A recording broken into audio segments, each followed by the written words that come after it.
So hello everyone, welcome to my channel commerce notes. आज हम इस वीडियो में बीकॉम फोर्थ सेमेस्टर का जो आपका सब्जेक्ट है एडवांस्ड अकाउंटिंग, उसका एक प्रीवियस ईयर 15 मार्क्स का वेरी इंपॉर्टेंट क्वेश्चन आंसर करने जा रहे हैं। ये आपको मल्टीपल टाइम रिपीट हुआ है और आने के चांसेस भी बहुत ज़्यादा हैं। तो आ जाएगा, कैसे करना है एग्जाम में वो इस वीडियो में हम देखेंगे। इससे पहले हमने बहुत सारे क्वेश्चन आंसर्स इस सब्जेक्ट से रिलेटेड किए हैं। अगर आपने नहीं देखे तो इस वीडियो के डिस्क्रिप्शन बॉक्स में आपको प्लेलिस्ट का लिंक मिल जाएगा, वहाँ से जाके आप देख सकते हैं। वो सारे क्वेश्चन आंसर्स वही हैं जो एग्जाम में आए हैं, 5 और 15 दोनों मार्क्स में।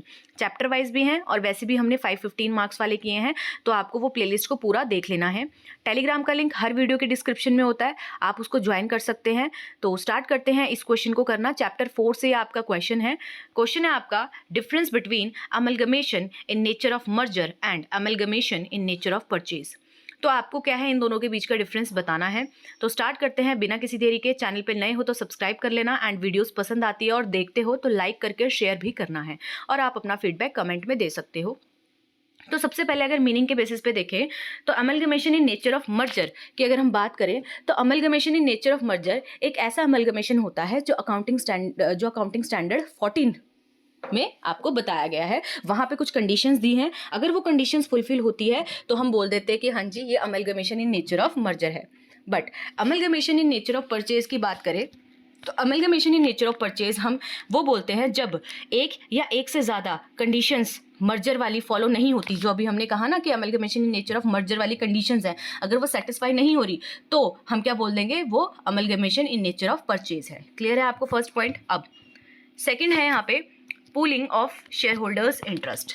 तो देखो, amalgamation in nature of merger की बात करें तो यहाँ पे जो शेयर होल्डर्स हैं इनका जेन्युइन पूलिंग होता है। ठीक है, मतलब दोनों कंपनीज के एसेट्स, लायबिलिटीज और शेयर होल्डर्स का इंटरेस्ट क्या है, मर्ज होता है। But amalgamation in nature of purchase की बात करें तो यहाँ पे एक कंपनी दूसरी को एक्वायर करती है, शेयर होल्डर्स का प्रोपोर्शनेट शेयर कंटिन्यू नहीं करता। ठीक है, कि जो शेयर होल्डर है ना, उनका प्रोपोर्शनेट शेयर क्या है, कंटिन्यू नहीं करता है, क्योंकि यहाँ एक कंपनी दूसरे को क्या कर रही है, एक्वायर कर रही है। नेक्स्ट है अकाउंटिंग मेथड यूज्ड। तो amalgamation in nature of merger में अकाउंटिंग मेथड की बात करें तो यहाँ पे pooling of interest method use होता है, जिसमें सब कुछ एग्जिस्टिंग फॉर्म में रिकॉर्ड होता है। Amalgamation in nature of purchase की बात करें तो यहाँ पे अकाउंटिंग मेथड जो यूज होता है वो होता है परचेज मेथड। ठीक है, इसको यूज करते हैं हम जहाँ पे एसेट्स, लायबिलिटीज एग्रीड वैल्यू पे हम क्या करते हैं, रिकॉर्ड करते हैं। ओके, फिर आता है assets and liabilities taken over. तो इसमें क्या बोल रहे हैं कि नेचर ऑफ मर्जर की बात करें तो recording of assets and liability taken over की बात करें तो यहाँ पे जो ट्रांसफरी कंपनी सभी एसेट्स और लायबिलिटीज़ को क्या है, टेक ओवर कर लेती है। और अगर नेचर ऑफ परचेज की बात करें तो यहाँ पे जो ट्रांसफरी कंपनी है कुछ या सभी एसेट्स, लायबिलिटीज़ ले सकती है, ऑप्शनल होता है।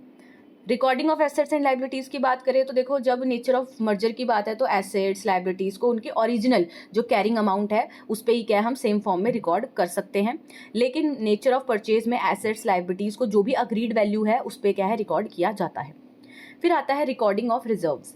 तो नेचर ऑफ मर्जर की बात करें अगर अमेलगमेशन की, तो यहाँ पे जो ट्रांसफरर कंपनी के सभी रिजर्व्स रिकॉर्ड किए जाते हैं और ओरिजिनल वैल्यू और फॉर्म में रिकॉर्ड किए जाते हैं। नेचर ऑफ परचेज की बात करें तो सिर्फ जो स्टैट्यूटरी रिजर्व्स होते हैं उन्हें रिकॉर्ड किया जाता है, बाकी रिजर्व्स को रिकॉर्ड नहीं किया जाता है नेचर ऑफ परचेज में। नेक्स्ट है आपका difference between purchase consideration and net assets taken over. तो यहाँ पे क्या बोल रहे हैं कि नेचर ऑफ मर्जर की बात करें अगर अमेलगमेशन में, तो अगर कोई डिफरेंस होता है तो उसे रिजर्व में एडजस्ट किया जाता है। अगर नेचर ऑफ परचेज की बात करें तो डिफरेंस को गुडविल या कैपिटल रिजर्व के फॉर्म में ट्रीट किया जाता है। ठीक है, उसके बाद है mode of discharge of purchase consideration. तो इसमें क्या बोल रहे हैं कि amalgamation in nature of merger है तो कंसिडरेशन सिर्फ इक्विटी शेयर्स के थ्रू दिया जाता है, कैश सिर्फ फ्रैक्शनल शेयर्स के लिए क्या है, होता है। और अगर परचेज ये नेचर ऑफ मर्जर अगर जो है अमलगमेशन है वो अगर नेचर ऑफ परचेज है तो कंसिडरेशन शेयर्स, कैश या दोनों के कॉम्बिनेशन में भी क्या है, दिया जा सकता है। ठीक है, तो ये यहाँ पे हमने क्या है, डिफरेंस किया है, सिंपल लैंग्वेज में किया है। पहले हमने देख लिया मीनिंग कि जो कंडीशन सेटिस्फाई करता है, अगर जो दे रखी है अकाउंटिंग स्टैंडर्ड 14 में, तो हम बोल देंगे कि हाँ जी भाई ये नेचर ऑफ मर्जर है। और अगर उनमें से एक या कोई भी कंडीशन नहीं सेटिस्फाई हो रही तो हम बोल देंगे ये नेचर ऑफ परचेज है। पूलिंग ऑफ इंटरेस्ट हमने देख लिया, ठीक है। अकाउंटिंग मेथड में हमने देख लिया, यहाँ पे pooling of interest method use होता है और यहाँ पे परचेज मेथड यूज़ होता है। फिर एसेट्स और लाइबिलिटीज़ को टेक ओवर अगर कर रहे हैं तो कौन कर रहा है, ठीक है। फिर हमने देखा रिकॉर्ड कैसे करते हैं एसेट्स लाइबिलिटी को, तो यहाँ पे हम एज इट इज़ वैल्यू में लिख दे रहे थे, बट इस साइड हम क्या है अग्रीड वैल्यू जो थी उस पर लिख रहे थे। रिजर्व्स यहाँ पे हम क्या है जो भी रिकॉर्ड है उन्हें कैरी ऑन कर लेते हैं, बट यहाँ पे सिर्फ जो स्टैट्यूटरी रिजर्व्स होते हैं उन्हें लिखा जाता है। फिर हमने देखा कि अगर डिफरेंस है तो क्या उसे किस तौर पे एडजस्ट किया जाता है, तो यहाँ पे हम क्या करते हैं उसको एज अ रिजर्व एडजस्ट करते हैं, बट यहाँ पे हम उसको कैपिटल रिजर्व या गुडविल में रिकॉग्नाइज करते हैं। फिर mode of discharge of purchase consideration, तो यहाँ पे हमने देखा कि भाई कंसिडरेशन सिर्फ इक्विटी शेयर्स ही हो सकती हैं, है ना, कैश सिर्फ फ्रैक्शनल शेयर्स के लिए होता है। फिर अगर हम परचेज की बात करें तो कंसिडरेशन है जो शेयर्स कैश दोनों हो सकती है, इसका कॉम्बिनेशन हो सकता है। तो यहाँ पे हमने इन दोनों के बीच में डिफरेंस किया। ये 5 और 15 दोनों मार्क्स में आता है, तो होप आपको समझ आया होगा। इससे पहले इसी चैप्टर के बहुत सारे क्वेश्चन आंसर्स हमने ऑलरेडी किए हैं, अगर आपने वो भी नहीं देखे तो इस वीडियो के डिस्क्रिप्शन बॉक्स में आपको प्लेलिस्ट का लिंक मिल जाएगा, वहाँ से जाके आपको देख लेने हैं। और आपके अदर सब्जेक्ट है जो बीकॉम 4th सेमेस्टर के, जैसे कि कॉस्ट मैनेजमेंट हो गया, फिर सिक्योरिटी एनालिसिस पोर्टफोलियो मैनेजमेंट जो आपका सबसे पहला पेपर है वो हो गया, और ऑडिटिंग हो गया आपका subject, quantitative techniques and methods जो आपका सब्जेक्ट है, और ये एडवांस्ड अकाउंटिंग। ये जितने भी सब्जेक्ट हैं इनके हमने इंपॉर्टेंट क्वेश्चन आंसर्स इस चैनल पे स्टार्ट किए हैं।